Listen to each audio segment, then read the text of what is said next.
2026 წლის 1 იანვრიდან იმპორტირებულ სიგარეტზე აქციზის განაკვეთი კოლოფზე 85 თეთრით, 2 ლარამდე და 75 თეთრამდე იზრდება. პარლამენტში წარდგენილი კანონპროექტით ადგილობრივი წარმოების სიგარეტზე აქციზის განაკვეთი, რაც ამჟამად იმპორტულის თანაბარი იყო და ლარს და 90 თეთრს უტოლდებოდა, ლარი და 30 თეთრი იქნება. კანონპროექტის მიხედვით ადგილობრივი თამბაქოს ნაწარმზე შეღავათი ვრცელდება პირველ 35 მილიონ კოლოფზე, რის შემდეგაც უკვე სტანდარტული ტარიფი იმოქმედებს. აქედან გამომდინარე, საქართველოში ძირითადად იმპორტირებული თამბაქოს ბრენდები არის მოხმარებაში, არის მოლოდინი, რომ სიგარეტის საშუალო ფასი მომავალი წლიდან გაიზრდება. თამბაქოს წარმოებულ საერთაშორისო კომპანიებში აღნიშნავენ, რომ იმპორტირებული და ადგილობრივი ინდუსტრიის დიფერენცირებული დაბეგურის რეჟიმი საქართველოს მიერ აღებულ საერთაშორისო ვალდებულებებს ეწინააღმდეგება. რა შეფასებები კეთდება საგადასახადო კოდექსში ინიცირებულ ცვლილებებთან დაკავშირებით, მუცაშუბაშვილი მუშაობს ამ თემაზე და დეტალებით ახლა ის გვერდება პირდაპირ ეთერში საღამომშვიდობის ანონსად ისმენთ. ანა მოგესალმები, დიახ, საგადასახადო კოდექსში ინიცირებული ცვლილებებით, რომლის ავტორებიც ქართული ოცნების დეპუტატები არიან, მომავალი წლიდან სიგარეტზე აქციზის განაკვეთი მოიგჯერზე იზრდება ამჯერად კოლოფზე 85 თეთრით, 2 ლარზე და 75 თეთრამდე, თუმცა ამ შემთხვევაში აქციზის ზრდა მხოლოდ იმპორტირებულ სიგარეტს შეეხება, ადგილობრივ ნაწარმზე კი აქციზის განაკვეთი, რაც ამჟამად იმპორტირებულის თანაბარი იყო და 1 ლარსა და 90 თეთრს შეადგენდა, 1 ლარა და 30 თეთრით განისაზღვრება. ამასთან ადგილობრივ წარმოებაზე მცირდება აქციზის ადვალური კომპონენტი და ის სარეალიზაციო ფასის 15%-ით განისაზღვრება, ადვალური კომპონენტის აქციზი მცირდება იმპორტირებულ სიგარეტზეც და ის ნაცვლად დღესარსებული 30%-ისა 20% იქნება. კანონპროექტის ავტორები ცვლილებების მთავარ მიზეზად ადგილობრივი წარმოების დაცვას და სექტორში კონკურენტუნარიანობის ზრდას ასახელებენ. თამბაქოს მწარმოებელ საერთაშორისო კომპანია JTI კავკასიაში კი აცხადებენ, რომ გასული წლების მსგავსად თამბაქოზე აქციზის განაკვეთის ზრდის მოლოდინი წელსაც არსებობდა, თუმცა როგორც კომპანიის კორპორაციული ურთიერთობებისა და კომუნიკაციების დირექტორი ჩვენთან საუბარში განმარტავს, იმპორტირებული და ადგილობრივი ინდუსტრიის დიფერენცირებული დაბეგურის რეჟიმი აქციზის განაკვეთის ნაწილში ეწინააღმდეგება საქართველოს მიერ აღებულ საერთაშორისო ვალდებულებებს, მათ შორის მსოფლიო ვაჭრობის ორგანიზაციის დებულებას, რომლის წევრიც საქართველოცა.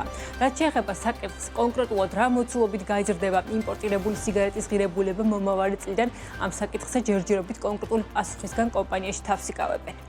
ევროკავშირის არც ერთ ქვეყანაში არ არის, რომ ადგილობრივი წარმოებისთვის და ადგილობრივ პროდუქციაზე აქციზი იყოს დაბალი და იმპორტზე იყოს მაღალი და ეს ეწინააღმდეგება როგორც საქართველოს მსოფლიო სავაჭრო ორგანიზაციაში წევრობას და ასევე როგორც გითხარი, საქართველოს აქვს მრავალ ქვეყანასთან დადებული თავისუფალი ვაჭრობის ხელშეკრულება, რომელიც თალკი კიდე გრძალავს ასე დიფერენცირებულ მიდგომას და ფაქტიურად დისკრიმინაციულ მდგომარეობაში ჩაყენებას იმპორტის.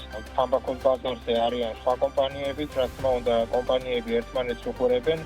ანუ აქციზი არის ერთ-ერთი კომპონენტი, მაგრამ არა ერთადერთი, რომელიც მოქმედებს ფასებზე. თუმცა აქციზებს და ამას თუ დავუმატებთ კიდე დამატებითი ღირებულების გადასახადს, გამოდის სადღაც 70%-ზე მეტი, რომელიც თითო სიგარეტის კოლოფის ფასიდან სახელმწიფოს გადასახადების სახით შედის. ჯანდაცვის პოლიტიკის ექსპერტის აკაკი ზოიძის განცხადებით კი საზოგადოებრივი მიზნების მიღწევისთვის, ანუ იმისთვის, რომ სამომავლოდ რაც შეიძლება ნაკლებმა ახალგაზრდამ დაიწყოს თამბაქოს მოწევა, აქციზის განაკვეთის ზრდა და შესაბამისად პროდუქციის გაძვირება საერთაშორისოდ აპრობირებული ყველაზე ეფექტური გზა, თუმცა მისივე თქმით აუცილებელია, რომ ადგილობრივ და იმპორტირებულ ნაწარმზე მიდგომა თანაბარი იყოს და აქციზი ადგილობრივ თამბაქოს პროდუქციაზეც იზრდებოდეს. საშუალო შემოსავლის ქვეყნებში, დაბალი შემოსავლის ქვეყნებში, როგორც საქართველოს საშუალო შემოსავლის ქვეყნებში 30% გაზდა ფასის იწვევს 10% შემცირებას, პირდაპირ კავშირში 10% შემცირებასთან მოხმარებისთან. ეს ძირითადად ეხება ბავშვებს და ახალგაზრდებს, რომლებიც ფასის ბარიერის გამო აღარ იწყებენ მოხმარებას. თუ იზრდება, უნდა გაიზარდოს ყველა თამბაქოს პროდუქტზე, თანაბრად, რათა არ მოხდეს ერთი პროდუქტით მეორის ჩანაცვლება, არამედ მოხდეს ამ პროდუქტის მოხმარების, ამ მომაყენებელი პროდუქტის მოხმარების შემცირება.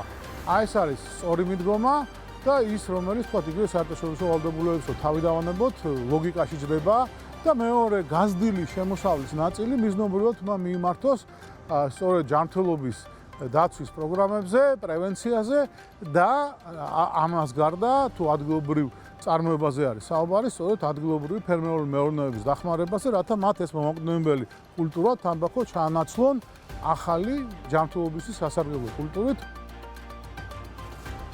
დარგის ექსპერტების ნაწილის გათვლებით კი კანონპროექტის წარმოდგენილი მოცულობით იმპორტირებულ თამბაქოზე აქციზის ზრდა ერთ კოლოფ სიგარეტზე ფას მომავალი წლიდან დაახლოებით მინიმუმ 30-50 თეთრით გაზრდის, რაც თავის მხრივ ქვეყანაში კონტრაბანდული პროდუქციის ზრდას გამოიწვევს. ამ მიმართულებით უფრო მეტ შეფასებას მომდევნო გამოშვებებში შემოგთავაზებთ. იქამდე კი გეტყვით, რომ ფინანსთა სამინისტროს შემოსავლების სამსახურის ინფორმაციით 2025 წლის 8 თვეში საქართველოში 291 მილიონი კოლოფის სიგარეტის აქციზური მარკა გაიცა, აქედან 263 მილიონი კოლოფი იმპორტირებული საქონელი, 18.1 მილიონი კოლოფი კი ადგილობრივი წარმოების პროდუქცია იყო. მთლიანობაში 2024 წელს მთავრობამ ადგილობრივი სიგარეტის აქციზიდან 63 მილიონი ლარის შემოსავალი მიიღო, იმპორტირებული სიგარეტიდან კი 1.15 მილიარდი ლარის შემოსავალი. მადლობა ნუცან უცაშუბაშვილი საუბრობდა საქმის კურსის პირდაპირ ეთერში.